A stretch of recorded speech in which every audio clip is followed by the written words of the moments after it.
ரொம்ப சிம்பிள் நேயர்களுக்கு வணக்கம். சப்ஸ்கிரைப் பண்ணாத நேயர்கள் மறக்காம சப்ஸ்கிரைப் பண்ணிக்கோங்க.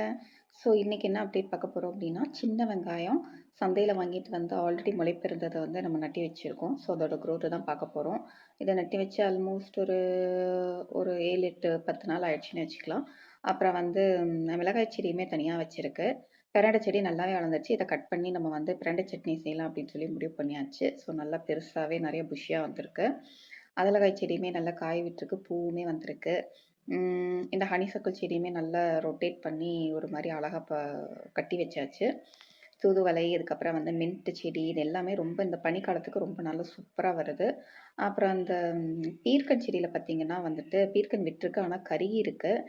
ஆ ரெயின் லில்லில அது 2ண்ட் பூ 2வது வாட்டி வந்து மொட்டு வச்சு பூவ நல்லாவே அழகா விரிஞ்சிருக்கு.